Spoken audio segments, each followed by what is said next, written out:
ब्रह्मा विष्णु महेश अजर अमर नहीं है, इनका भी आविर्भाव अर्थात जन्म, तिरोभाव अर्थात मृत्यु होती है।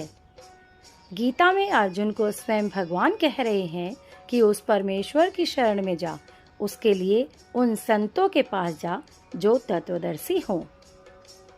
इसी प्रकार हजरत मोहम्मद को उनके अल्लाह कह रहे हैं, कोई और पूर्ण परमात्मा है, उसे पाने के लिए उन तत्वदर्शी संत की तलाश कर। वह प्रभु कौन है, यह जानने के लिए अवश्य सुने जगत गुरु तत्वदर्शी संत रामपाल जी महाराज के अमृत वचन। सत गुरुआ गाम बिगाड़े संतो, गुरुआ गाम बिगाड़े, गुरुआ गाम बिगाड़े संतो, गुरुआ गाम बिगाड़े,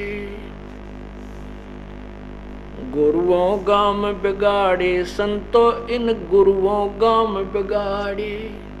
ऐसे कर्म जीव कहला दिए, ईब जड़े ना जाड़े संतो, इन गुरुओं गाम बिगाड़े।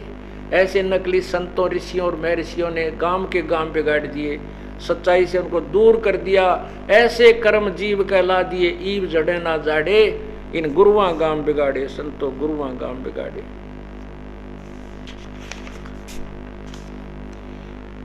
बोले गुरुआ गर्भ न कीजय, ताते पत्थर कदे नारी जय।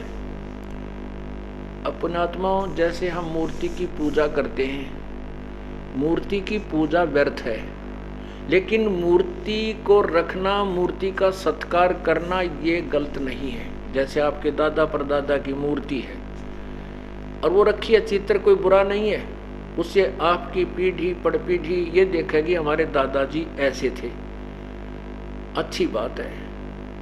लेकिन अब जैसे हम पूजा करते हैं भगवान की, अब उसकी मूर्ति आपने रखी हुई है, मूर्ति रखी है, बहुत अच्छा है, क्योंकि मूर्ति तो भगवान की याद दिलाती है कि ये परमात्मा कैसा है, इसमें क्या गुण है। जैसे सेब की मूर्ति है, आम का चित्र है, चाहे वो पत्थर का बना रखा है, चाहे कोई चित्र पेपर कागज पर बना रखा है, वो मूर्ति है।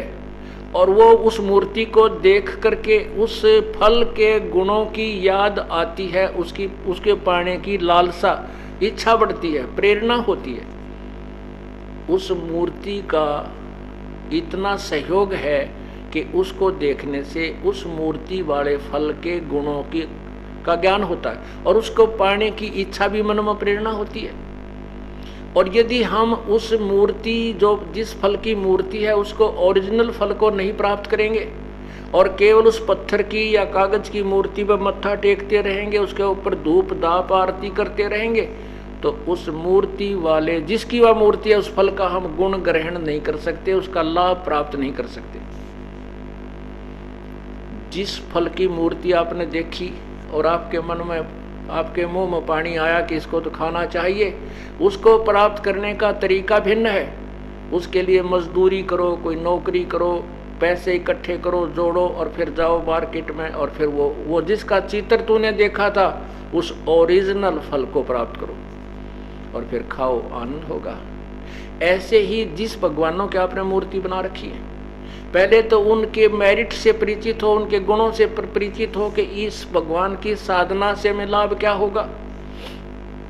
फिर उस मूर्ति, वो मूर्ति बुरा नहीं है, मूर्ति तो उस भगवान के गुण याद दिलाती है। ये भगवान, जैसे भगवान विष्णु है, भगवान विष्णु की मूर्ति आपने देखी, उसके गुणों का ज्ञान होगा कि ये कैसा भगवान है, इसने क्या क्या किया, कौन किस किस रूप में अवतरित हुए और इनकी क्या स्थिति है। लेकिन वह मूर्ति भगवान नहीं है, वह मूर्ति भगवान की है। हमने उस मूर्ति की पूजा नहीं करनी, लेकिन मूर्ति रखना पाप नहीं, बुरा नहीं। हमने उस मूर्ति वाले ओरिजिनल भगवान के को प्राप्त करना है। वो कैसे मिले, उसका तरीका फिर है। उसके लिए बताते हैं,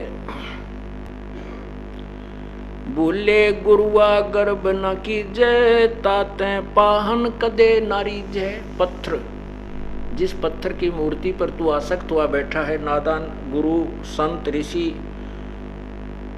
इससे भगवान परमात्मा प्रसन्न नहीं होगा। बाल मुकंद बोलत नाही लटक बिहारी लूटे, गुरुआ के सिर मार पड़ेगी पांडा कदे ना छूटे। जो गलत साधना बता रहे हैं जनता को, कहते उनके भी जूते पड़ेंगे भगवान के दरबार में, उनका पीछा नहीं छूटेगा। गुरुआ के सिर फुरुआ फोड़ो गर्ते काट घसीटो। ऐसे झूठे गुरु जो गलत साधना बताते हैं, वेदों को विरुद्ध ज्ञान देते हैं, कहते हैं उनका तो जूते लगावर गर्ते काट घसीटे, इसके पीटे पाप नहीं है उसने निश्चय पीटे। ऐसे निकम्मा आदमी जो वेदों की आड़ में और वेदों के विरुद्ध ज्ञान दे रहा है, वो कहाँ का ऋषि, कहाँ का गुरु, कहाँ का वो ब्राह्मण, कहाँ का विद्वान, वो तो दुश्मन है इस मनुष्य जीवन का। कहते हैं उसने तो घर में भी नहीं बढ़न दे इसे व्यक्ति ने। गुरुआ के सिर फरुआ फोड़ो गर्ते काट घसीटो, इसके पीटे पाप नहीं है इसने निश्चय पीटो। या देवल में देव नहीं है पान पता से खाई, बिल्ली बीट शीश पर कितनी कुतरे धार लगाई। जिस मूर्ति को तुम भगवान मानते हो उनको ऊपर बिल्ली मूत जा, कुत्ता मूत जा, और वो उसकी टांग ना तोड़ता, अर्थात वो भगवान नहीं है, वो केवल मूर्ति है। चाहे वो पत्थर की है, चाहे वो पीतल की है, चाहे चांदी या सोने की है, वो भगवान की मूर्ति है, मूर्ति भगवान नहीं है।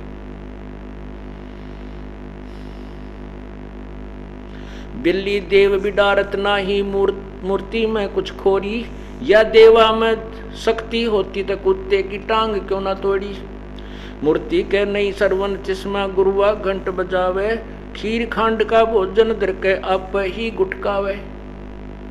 ये पुजारी पूजा करते हैं, भगवान के लिए भोग बनाया, मूर्ति का आगे रख दिया, खीर खांड दर के, क्योंकि मूर्ति का तो कान भी कोई ना वो सुनती ना बोल सकती है, और मूर्ति का बहाना करके वो पुजारी उस माल को आप ही गुटक जाता है, आप ही खाता है। बैरागर की परख नहीं है पाहन गांठी बांधे, या गुरुआ के लित्र लाओ ये गुरुआ सब आंधे। परमात्मा कबीर परमेश्वर की अमर वाणी में आदरणीय गरीबदास साहिब जी बता रहे हैं कि इसे गुरु का तो लित्र लावे, ये तो अंधे हैं। अंधा वही है जिसको ज्ञान नहीं, ज्ञानहीन नेत्र नहीं है जिनके। अब क्या बताते हैं, गुरुआ गाम बिगाड़े संतो गुरुआ गाम बिगाड़े, ऐसे कर्म जीव कहला दिए भौर जड़े ना जाड़े। ये पत्थर को परमेश्वर कहते यह नंदा बड़ भारी, या कीमों को समझ नहीं पड़ी पूजा करी अकगारी। जो हड़का जल भर कह लाए शरणामृत ठहराए, जड़ के चरण धोकर दीने चेतन को फिर पाए। तालाब से तीर्थ पर गए, तीर्थ के जल को पवित्र मान करके उसको लोटा भर के लाए और पत्थर की भगवान की मूर्ति पर डाला, फिर उसके नीचे दूसरा पात्र रख लिया, उसको चरणामृत बना लिया। वो कहते हैं फिर शिष्यों को पिलाया जाता है। कहते हैं उस पत्थर के चरण धोकर पीने से हृदय भी पत्थर हो जाएगा, क्योंकि ज्ञान बिना, सच्चे ज्ञान के बिना आत्म कल्याण नहीं हो सकता। मैंने जमा दिया, उसकी दही जामगी और घी काटा, घी भी लेके आया। तो इस प्रकार नु बोली, फिर मैंने उसको खड़ और बिनोले गिरने शुरू कर दिया, बाखर चने बड़े। जो कहती मेरी बहू का बालक होना था, उसका 10 किलो दूध किया, घी बनाया मैंने उसका, देसी गऊ का। आज भी वह गां प्रमाणित सवानों कहती चल मैं दिखा के लाऊं आपने। मैं बोला वे तो झूठ बोला है, अरीब तो मेरे घर में बंद रही सर शब्द। और भी 20, 30, 50 जितने वहां गांव के बैठे थे, बोले जी कति 100 की 100 सच है। तो इस प्रकार हम उन बातों ने स्वीकार करें जो हम आख्या देख लें। कई संता तुम्हारी बात हुई भक्तों से, आमनो कह देना भाई ऐसे ऐसे हो गया, नो बोला ये भी दिखा दे करके। अब उस अनजान ने कोई नो पूछे कि कोई नो कह भाई जींद में बहुत तगड़ी बारिश हुई जेठ के महीने में, आवे कोई आड़ा लू चल दी हो, और उड़ा नो कह दे जी उड़ा बहुत तगड़ी बारिश हो रही है, और उन्होंने काड़ा दिखा दे करके।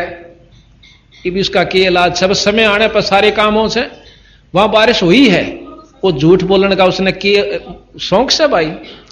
लेकिन वो नौका में जब मानो जब रोहतक में बरसे, रोहतक भी बरसेगा समय आओगा जब, और जेठ में बेला जींद में बारिश है। अब कई भाई नौके हैं कि ऐसा नहीं हो सकता ऐसे समय में, और संत नौके हैं कि वो जब हो सकता है। तो इसी प्रकार हमने इतना ही ज्ञान है कि हम देख ले आंखें तो सच है, और पहले के में बात हुए हम नहीं मानते, शास्त्रों को भी झूठा कर देते हैं।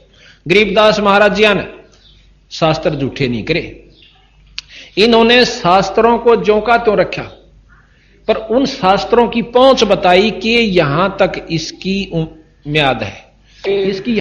तो सतगुरु महाराज ने हमें यह ज्ञान दिया कि जैसे रामायण महाभारत ये हमें क्या ज्ञान देती है। रामायण जो है विष्णु अवतार श्री रामचंद्र जियों का जीवन चरित्र है। जीवन लीला कहो, जीवन चरित्र कहो, उसके बारे में हमें जानकारी दी गई कि भगवान राम ने कब जन्म लिया, वो कै भाई थे, उनके पिताजी का क्या शुभ नाम था, उनकी कै मौसी थी, माताएं थी, हैं? उसके बाद उनको वनवास हुआ, सीता जी का हरण हुआ, रावण का मरण हुआ, फिर वापस सीता जी अपने अयोध्या को लौट आई, और उसके उपरांत भी सीता जी घर नहीं रह पाई। उसके बाद बेचारी के भाग्य में फिर भी सुख नहीं लिखा, और वो फिर भी वन में जाकर के 2 पुत्रों को जन्म दिया, लव और कुश को। फिर प्रमाण दिया कि जब लव कुश जवान हुए, रामचंद्र जी ने अश्वमेघ यज्ञ करी, तो उसमें रामचंद्र जी के और लक्ष्मण के छक्के उन 2 लड़कियां ने लव और कुश ने छुटा दिए। अर्थात उस 3 लोक के भगवान ने उन बच्चा का आगे हाथ खड़े करने पड़े किसी भी कारणवश।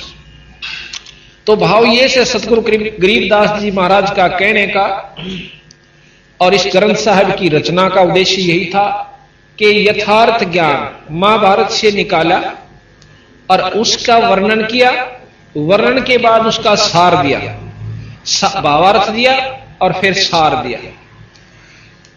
तो इस प्रकार फिर यह बताया कि इसके बार बार पाठ्यक्रम से भाई महाभारत का हम बार बार पाठ कर लें या रामायण को बार बार पढ़ते रहे तो क्या हासिल होगा। हम जानकारी प्राप्त कर सकते हैं, आत्म कल्याण नहीं। हमें ज्ञान हो जाएगा, कंठस्थ हो जाएगी 2 4 10 में पढ़ने पाछे, पर आत्म कल्याण नहीं। हम पशु और गधे बनते नहीं बच सकते गीता और महाभारत को बार बार पाठ्यक्रम पढ़ने से। हाँ, उनसे ये लाभ बताया कि को पुण्यात्मा अपने अंतःकरण में इस बात को जमा सकती है कि रावण कैसे दुष्कर्म नहीं करने चाहिए। भाई, किसी की पत्नी को नहीं हड़ना चाहिए, उसके हड़ने का, उसको उठा ले जाने का, दुष्कर्म यानी अपने हिसाब से कोई ऐसा बुरा कर्म करने का उसका यूं फल होगा कि परिवार तय नष्ट होगे। इस दुख से, इस पाप कर्म से हम बच सकते हैं, लेकिन पशु बनते नहीं बच सकते। जितने भी शास्त्र है हमारे पास, वेद भी रखे हैं जिसमें महर्षि दानव जी का भाषा भाष्य है। उन्होंने 1.5 वेद का जो है भाषा भाष्य किया था, आधा सामवेद और एक यजुर्वेद। तो उस वेद में क्या लिखा हुआ है कि उस परमात्मा ने हमें आज्ञा दी गई है कि तुम ऐसे रहा करो भाई, शुभ काम किया करो, यज्ञ हवन किया करो, परमात्मा का नाम लिया करो, ईश्वर को याद किया करो, बुरे कर्म मत किया करो। राजा जो ऐसे काम नहीं करता वो राजा नहीं कहलाता। ये ज्ञान दिया है। इस ज्ञान से हम अपने अंतःकरण को और इसके ऊपर अनुसरण करने से दुखों से बच सकते हैं, बुराइयों से बच सकते हैं, लेकिन जन्म मरण के चक्कर में हम नहीं बच सकते। केवल यज्ञ और हवन तथा इसके वेद के पाठ बार बार कर लेने से, ऐसा गरीबदास जी ने बताया। साथ में यह भी बताया कि एक नाम दिया जाता है, जैसे ओम जाप इस 3 लोक की विशेष शक्ति है इसके अंदर, और पूरी उपलब्धि ओम नाम के जाप में हो जाती है। आप देखते हो शंकर भगवान का भी जाप जब करते हैं ओम नमः शिवाय, कृष्ण भगवान का नाम जाप करते हैं ओम भागवते वासुदेवाय नमः, जितने भी कोई भी आप उठाकर देख लो, जो भी मंत्र अगर कामयाब हुआ तो ओम नाम से हुआ है। तो गरीबदास जी महाराज भी कहते हैं ओंकार है वेद को मूला, इस वेद की जड़ है, पर भाई इस ओंकार में सब जग भूला। ओम जाप के, ओम नाम के जाप हमें के प्राप्ति होगी, ये गरीबदास जी महाराज बताते हैं। लेकिन उस ओम नाम की उपलब्धि किन किन संतों ने की, ओम नाम के जाप से किन ऋषियों ने क्या क्या वस्तु प्राप्त की, भाई सिद्धियां प्राप्त की, अपने शरीर को साध लिया, इतनी तक सिद्धियां कर ली थी कि आकाश में उड़ जाया करते थे ओम नाम के जाप तक। और फिर उन ऋषियों का भी पूर्ण मुक्ति नहीं हुई, ये बंदी छोड़ गरीबदास जी ने बताया, प्रमाण दिया कि उन संतों ने क्या प्राप्ति की, जिसको ये चौथी मुक्ति कही जाती है। उस चौथी मुक्ति के अंदर जीव किस परिस्थिति में होता है वो भी सारा इसमें वर्णन किया। समय आने पर आपको धीरे धीरे सारा बताएंगे। अब रामायण का ज्ञान हो गया, हम उनसे बच गए। जैसे गीता जी के पाठ करने से हमें यह ज्ञान होगा कि वह बुराई नहीं करनी चाहिए, जीव अमर है। इसमें लिखा ना परमात्मा, प्रकृति और जीव अनादि है, ऐसा हमारे शास्त्र ज्ञान देते हैं। अब जीव पहले एक परमात्मा था, परमात्मा से फिर हम आत्म रूप में थे, आत्म रूप से हम जीव बने। जीव बने अपनी इच्छाओं के कारण, और जब इच्छाओं का नष्ट हो जाएगा, हमारी वासनाएं समाप्त हो जाएंगी, हम फिर पीव बन सकते हैं। ऐसा प्रमाण गरीबदास जी ने दिया और भी शास्त्र बताते हैं। अगर हमने जीव ही रहना है, कई भाई लोग ऐसे संत आत्माएं, संत जी के जीव अनादि है, ये पीव नहीं बन सकता, तो फिर साधना की आवश्यकता ही नहीं कर। जब हमने जीव ही रहना है, अनादि रहना है, तो कुत्ते भी बनना होगा और सूअर भी बनना होगा, गधे और गधी भी बनना होगा। ये तीन लोक की व्यवस्था तथा जीव की प्रक्रिया के अंदर आता है। गरीबदास जी महाराज कहते हैं फिर साधना की कोई आवश्यकता नहीं। जब आपने जीव ही बना रहना है सारी फॉर एवर सदा के लिए, तो फिर साधन क्यों करो भाई। उस साधना से क्या होगा, तो फिर साधन क्यों करो भाई, उस साधना से क्या होगा। तो ये सारा साथ बताया कि हमने पीयू बनना है। धर्मदास जी को जब कबीर साहब ने पूर्ण ज्ञान दिया, तो उसमें जब उनको ज्ञान हो गया, तो जब ने कहा था मेरे हंसा भाई, तो हंस रूप था जब तू आया। इस जीव को कहा कि तू परमात्मा स्वरूप था जब सतलोक से आया था, और अपना स्वरूप भूल में भूल जाता तो जीव कहाया। अब हम कभी तो हमारा भाई बालक बीमार हो गए, कभी बच्चे ना हुए जब मुश्किल हो गए तो उनकी पालन पोषण, फिर पशु बीमार, नौकरी ना मिली, नौकरी छूट गई, हाय फलाने का क्या होगा, लड़की का लड़का ना हुआ, तो हम 24 घंटे भयभीत रहते हैं। अपना स्वरूप भूल गए कि हम परमात्मा स्वरूप भी हैं। एक हम परमात्मा के अंश हैं, पर हम अब जीव बन बैठे। जिस प्रकार कई भाई लोग कहे कि जीव ही ब्रह्म है। अब इस प्रक्रिया को कोई समझ लेगा तो बात समझ में आ जाएगी, ना तो नहीं आती। जीव बिल्कुल ब्रह्म है, इसमें कोई शक नहीं। तो सूर भी ब्रह्म है, और गधा भी ब्रह्म है, मच्छर भी ब्रह्म है, और मुर्गा भी ब्रह्म है। सारे ब्रह्म है, मनुष्य भी ब्रह्म है। नहीं, जब तक यू जीव है इतने जीव है, और जब पीव हो जाएगा यू ब्रह्म हो जाएगा। जिस प्रकार बर्फ पानी से बनती है, बर्फ जो है वो जल से बनी, और जिसको ज्ञान है, जिसने अनजान से उसने नो नहीं बेरा बर्फ बने क्या है, तो उसको उस बर्फ के भाव से ही देखता है। जब हमने मालूम नहीं था कि बर्फ जल से बनती है, तो गांव में आया करती थी या बर्फ, तो हमने सोचा करती या बर्फ भी बर्फियां की तरह नई बड़ी बनाई आती होगी कितने थे, या कोई और वस्तु होगी। जब हम बिल्कुल बालक थे, फिर हमने फैक्ट्रियां देखी कि बर्फ तेल में बनते। अब पता चला कि फ्रीज में भी बर्फ बनाने लग गए, तो वो जल से बर्फ बनी, तो हम ब्रह्म से जीव बन गए। किसी भी कारण से बने, किन्हीं परिस्थितियों में हमने जीव बन गए। अब जब तक हम पीव नहीं बनाएंगे, इतने पानी नहीं, यानी पीव नहीं कहला सकते, इतने जीव हैं।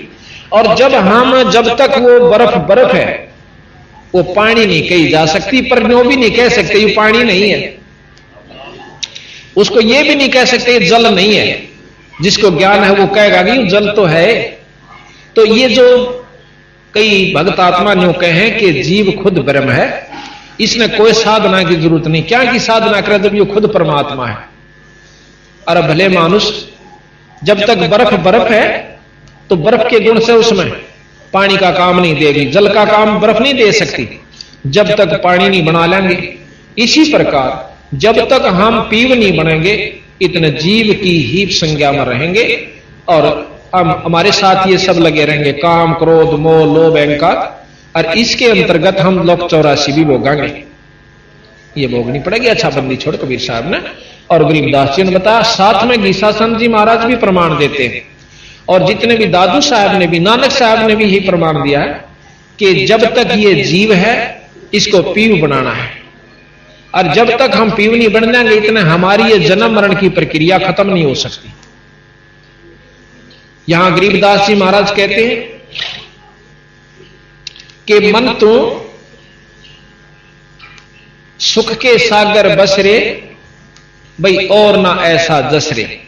मन तो बसरे सुख के सागर जहां शब्द सिंध रत्नागर। शब्द सिंधु, शब्द यहां परमात्मा स्वरूप है। ईश्वर का जो आखिरी शक्ति वो शब्द होती है, और जहां शब्द सिंधु यानी उस परमात्मा का सागर है, उस शब्द का भंडार है, ईश्वरीय शक्ति का जो निरोड़, जैसे एक तो घी हुआ जिसको कहते हैं मक्खन, वो भी घी का हुआ है पर वो मक्खन है, फिर उसको ता दिया तो वो शुद्ध घी हो गया। इसी प्रकार जब हम यहां पर जो जीव से ये ब्रह्म है, ब्रह्म माया सहित ब्रह्म है, इस 3 लोक का मालिक की किस ब्रह्म तक जिसको ब्रह्म कहते हैं वो माया सहित ब्रह्म है, और इससे ऊपर पार ब्रह्म है जिसको शुद्ध घी कह सकते हैं, ताया हुआ। तो इसी प्रकार महाराज कहते हैं गरीबदास जी के मेरे हंसा के मन तो सुख के सागर बसरे जहां शब्द सिंधु रत्नागर, के जहां पर परमात्मा शब्द रूप में है उस लोक में चाल भाई, वहां जाने के बाद तेरे ऊपर कोई प्रक्रिया जीव संज्ञा की नहीं रहे। ना काम सतावे, ना क्रोध सतावे, ना लोभ सतावे, और ना मोह सतावे, ना अहंकार दुखी करे। उसके बारे में बंदी छोड़ गरीबदास जी कहते हैं कि शंखों लहर मेहर की उपजे, भाई कहर ना नहीं जा कोई, दास गरीब अचल अविनाशी, भाई सुख का सागर सोई। वो सतलोक, वो पूर्ण ब्रह्म, वो सुख का सागर है। जब हम वहां पहुंच जाते हैं हमारा कोई शत्रु नहीं रहता, ना दुश्मन होता, ना मन में राग उत्पन्न होता, ना द्वेष होता। अब राग है तो द्वेष भी साथ रहेगा। तो इस प्रकार महाराज कहते कि शंखों लहर मेहर की उपजे, भाई कहर नहीं जा कोई, दास गरीब अचल अविनाशी, सुख का सागर सोई। अचल जो चंचल ना हो, सथाई स्थिर, और अविनाशी जिसका नाश ना हो। अब हमने ये देखना होगा कि परमात्मा की वैरायटी का आपको ज्ञान दिया जाएगा। परमात्मा किसे कहते हैं, आज तक तो हमने परमात्मा के बारे में ज्ञान नहीं है। जानकारी जरूर है कि एक शक्ति ऐसी है जिससे हमारे काम सरया करें और हमारे दुख दूर होते हैं, और साथ में हम उनकी अच्छी उपासना करेंगे तो कोई ऐसी स्थायी तव है जहां हम, जैसे दहू का प्रमाण मिलता है, प्रहलाद का प्रमाण मिलता है, मीराबाई का प्रमाण मिलता है कि उनको यहां से इस दलदल से निकलकर कुछ राहत स्वर्ग में प्राप्त हो रही है, वो सुखी है। अब सतगुरु महाराज कहते हैं स्वर्ग से ऊपर एक और लोक है जो शंखों स्वर्गों जितना सुख है। जिस प्रकार स्वर्ग क्या चीज है, स्वर्ग नाम सुख का होता है। जो गांव में जो गरीब आदमी हैं, झुग्गी झोपड़ी में रहते हैं, उनसे ज्यादा सुखी जो चिप्स के मकाना में रहे से और एयर कंडीशन लगे हुए, वो उनकी नजरों में स्वर्ग में है। जो के तो कोई फर्क नहीं, लेकिन जो उस महलों में रहते हैं जिनके अंदर फ्रीज, कूलर, कार, कोठी, एयर कंडीशनर है, वो जीव वहां रहते हैं, और वो जो झोपड़ी वाले उनको स्वर्ग में समझते हैं। और उनके अंतःकरण में जो बीमारी सवा जो की तो से, किसी का छोरा मर रहा से, किसी की फैक्ट्री नहीं चल दी, किसी का बीमारी हो रही है, अंदर उनका कुरुड़ना जो लगी हुई वह अलग है, पर उन बेचारों की नजर में वो कति स्वर्ग में है। तो गरीबदास जी महाराज कहते हैं हम जो यहां पर सब उपलब्धि प्राप्त है राजा को, उस राजा से सुख 1000 गुना सुख स्वर्गलोक में हो से है। पर उन देवताओं के अंदर जो लोग उसमें रहते हैं, जो पुण्यात्मा यहां से अपना मेहनत करके स्वर्ग प्राप्ति कर रही है, उनके अंदर राग द्वेष ज्यों का त्यों भया पड़ा से, वो सुखी नहीं है। हमारी नजर में वो स्वर्ग में कति सुखी है। हम कोशिश करते स्वर्ग में पहुंच जाए। 3 लोक वेद और शास्त्र पुराण उपनिषद ये सिर्फ हमें स्वर्ग तक पहुंचाने की कोशिश कर रहे हैं, ये वहीं तक का ज्ञान देते हैं। गरीबदास जी महाराज जहां ये ज्ञान अपना खत्म कर लेते हैं शास्त्र, वहां से शुरू करते हैं। इनको फेल नहीं किया उन्होंने इसका ज्यों का त्यों मान लिया और है भी सत्य। फिर उनका बताया कि उस स्वर्ग में की फल से आप की वहां प्राप्ति करना चाहते। आपने राग द्वेष सुने कि एक राजा था रहुस नाम का, उसको इंद्र पदवी मिल गई। इंद्र पदवी मिल गई तो उसने इंद्राणी के पास जाना था, और पालकियों में ऋषि लगा करते हैं उस इंद्र के, जिनको हम यहां कहते हैं ना स्वर्ग में पहुंच गए, वह इंद्र की पालकी ढोते हैं वहां पर। तो 4 ऋषि और इंद्र की पालकी को लिए जा रहे थे कहार रूप में। और रहुस राजा के यानी उस इंद्र के मन में वासना इतनी प्रबल हुई, उनमें से एक ऋषि थोड़ा वृद्ध था, वो चल नहीं रहा था। तो वो कहने लगा भाई जल्दी चलो, तुम क्यों देर लगा रहे हो। विषय वासना खत्म नहीं थी उनकी कि जल्दी करो देर हो रही है। आखिर में क्या कहते हैं, उसने उसका लात मार दी जो एक कमजोर ऋषि चल रहा था। उस ऋषि ने उसको श्राप दे दिया। तो कहते हैं उस श्रापवश वो इंद्र भी और वापस आके शरीर इसमें गधा बन जाता है। तो इस प्रकार वहां हमने स्वर्ग सुथरा लागे बंदी छोड़ गरीबदास जी के स्वर्ग हमने भी देखा, पर महाराज दिल नहीं लग गया। और सुन मंडल को किया प्याना काल कर्म सब भाग्या, हम तो भाई अपने सतलोक में चले गए। तो ये स्वर्ग की बात बताओ है गरीबदास जी महाराज के, स्वर्ग कुछ नहीं से।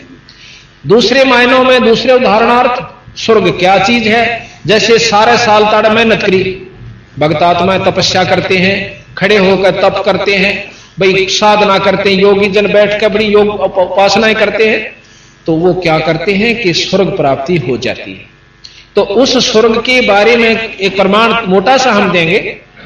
सारा वर्ष 10 महीने या 9 महीने अपने कार्य क्षेत्र में हमने मेहनत करके 2 पैसे जोड़ दिए, 5-7 हजार रुपए बचाए। उन 5-7 हजार रुपया लेकर शिमला चले गए, कुल्लू मनाली चले गए, और अच्छा जहां पर खूब वातावरण ठीक रहता, गर्मियां में लू नहीं चलती, वहां जाकर के किराए पर तक कमरा लिया और सारी मोल सामग्री आई, और 2 महीने 3 महीने हम जो गर्मियां के थे वहां बिता करके अपने जेब खर्च से वापस आ गए। और वापस जब आए तो यहां पैसा जेब में नहीं था, थोड़ा बहुत बचा भी हुआ होगा, तो फिर वो उड़ा अपना प्रयोग कर लिया। तो महाराज कहें हमने यहां साधना की, जैसे वेद अनुसार की, यज्ञ किए, हवन किए, और गीता जी पढ़ी, और कोई भंडारे कर लिए, ये सब करके हम स्वर्ग प्राप्ति कर जावांगे। वो भी उतने दिन के लिए जितना जेब खर्च यहां से लेकर जावांगे, जितनी कमाई हम यहां जोड़कर ले जाएंगे उतने दिन हम स्वर्ग में रह सकते हैं। फालतू 1 मिनट नहीं रहने देते, जैसे यहां नहीं रहने देते हमने। जब समय पूरा हुआ, अपनी वहां आने से पहले जाने की भी तिथि उसी दिन नीचे लिख दी थी कि बेटा इस दिन आओगा उल्टा, और इस पहले तरह के में हिम्मत होगा अच्छे कर्म करें तक कर बन जा कर लिए, और फिर नहीं तो गधे और कुत्ते लग 84 तो भोगेगा। साथ में ये हिदायत दी थी, आने से पहले जाने की तिथि, जब हमारी सारी हिस्ट्री लिख दी और नीचे बंद कर दी। तो इस प्रकार हम जब स्वर्ग में पहुंच जाते हैं तो वहां खा करके वापस आ गए। जो माड़े कर्म कर गया वो नरक में हो गया, जब दोनों वापस आए तो बराबर थे। यहां पर बूंदे कर्म नरक में भोग लिए एक जीव ने, एक ने शुभ कर्म स्वर्ग में भोगे, फिर वापस आ गए। तो गरीबदास महाराज कहते हैं कि इसी तुम ये जितने भी जीवात्मा हैं करा कितनी की स्वर्ग भोग आई, पर वहां ठिकाना नहीं मिला, वहां सताई तो नहीं मिला आपको। तो इसलिए सतगुरु महाराज कहते हैं सताई तो हम बतावांगे क्यों कर मिलेगा। 4 मुक्ति भी कोई स्थायी तपन नहीं बताया। 4थी मुक्ति ध्रुव को प्राप्त है, प्रहलाद को प्राप्त है। ये 4थी मुक्ति के जीव भी वापस आएंगे। जब महाप्रलय होगी जिसमें लोक परलोक सब समाप्त हो जाएंगे, ध्रुवमंडल भी नहीं रहेगा, शिवलोक भी नहीं रहेगा, विष्णु लोक नहीं रहेगा, ब्रह्मा लोक नहीं रहेगा और माता का लोक नहीं रहेगा, कोई ब्रह्मांड नहीं रहेगा, खत्म हो जाएंगे ये, इसको महाप्रलय कहते हैं। तो एक महाप्रलय में 21 ब्रह्मांड की टोडी खिंच जाती है, यानी खत्म हो जाता है। आप प्रमाण देते हो कि पृथ्वी तत्व को जल तत्व ग्रासेगा, गरीबदास जी महाराज भी लिखते हैं और शास्त्र भी प्रमाण देते हैं। ये मेरे पास रखे हैं सारे, किसी ने ना बच्चे तो इन्हें पढ़ लियो, आकर मेरे पास पढ़ सकते हो। कोई ने सोचा कि सट्टे मारे, सट्टे नहीं हुआ कर दे। जब मैदान में और पंडाल लगाकर कोई चीज कही जाती है, पूरे विश्वास के साथ कही जाती है और आत्मानुभूति के साथ की जाती है, जो हमने अनुभव किया हुआ होता है। तो अग्नि जल तत्व को, पृथ्वी तत्व को जल तत्व खत्म कर देगा, ग्रास लेगा। जल तत्व को अग्नि ग्रासेगी, अग्नि तत्व को वायु, पवन तत्व और पवन तत्व को आकाश, आकाश को ओंकार, ये ओम ग्रास लेगा अपने अंदर, जिसको ज्योत निरंजन कहते हैं, जिसको ब्रह्म कहा। और ज्योत निरंजन को पार ब्रह्म अक्षर पुरुष अपने अवगत पुरुष ग्रास लेगा। अवगत पुरुष जो है वो पार ब्रह्म है, यानी इस ब्रह्म तक को भी पार ब्रह्म अपने अंदर समा लेगा, अपने पास रख लेगा। और जितने भी ये जीव हैं इनको न्यारे न्यारे अलग अलग कोथड़ियां में गाल कर दर दिया जाएगा। जैसे ज्वार का बीज न्यारा गाल दे, चना का न्यारा गाल दिया, ग्वार का अलग रख दिया, इस प्रकार हम सब जीव वहां उस पार ब्रह्म के अक्षर पुरुष के लोक में, अवगत पुरुष के लोक में बोरियां भर कर डाल दिए जाते हैं और दोबारा फिर सृष्टि रची जाती है। तो हम फिर भगा दिए जहां से किसी किसी रूप में अपने उसी भोग को भोगने के लिए फिर शुरू हो जाते हैं। तो यहां बंदी छोड़ गरीबदास जी महाराज कहते हैं, मन तो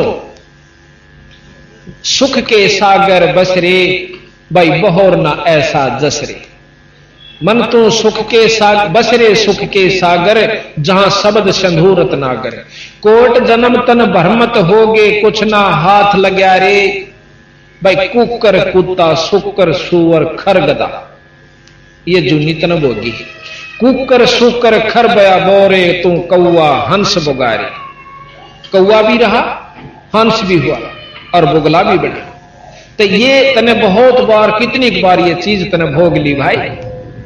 फिर कहा कि कोट जन्म तू राजा की, ना मिटी ना मन की आशा। करोड़ों जन्म तक तू राजा भी रहा, कितनी बार तू राज भोग चुका है। और भाई 3 कोट जन्म तू राजा की, ना मिटी ना मन की आशा। और भिक्षक हो तू दर दर हांडा, मिला नहीं निर्गुण आशा।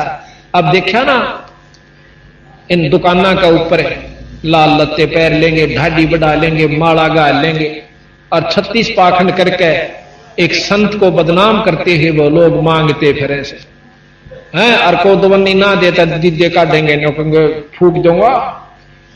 अब पहले ऋषि हुआ करते, श्राप दे दिया करते थे, उनका भय इतना ही हमारे अंदर जमा हो रहा से कदे ये साचे फूक ना दे। और फिर वो सुल्फा फूक तो वो फेरगा ना, हमारे दिए हुए धन को, हमारे दिए हुए पैसे को सुल्फा पीवेगा, फीम खावेगा, दारू पीवेगा या कोई और भी बदमाशी कर सकता है। तो महाराज की कहते हैं कि ये सब पाखंड वस्तुएं हैं, इनके अंदर हमने आचरण बस नहीं रहना चाहिए।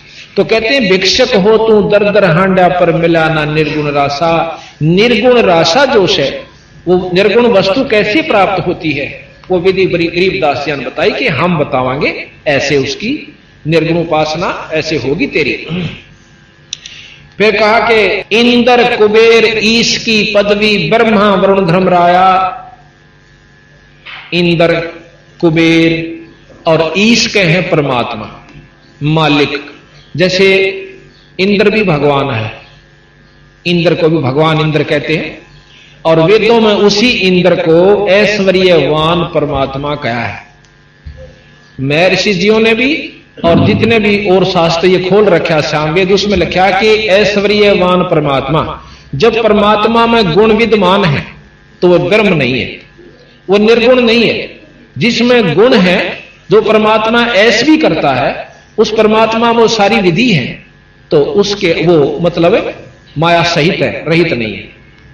उन आकार में भी है कहीं ना कहीं, ये लिख रखा है इस वेद में भी, हम आपको दिखाएंगे।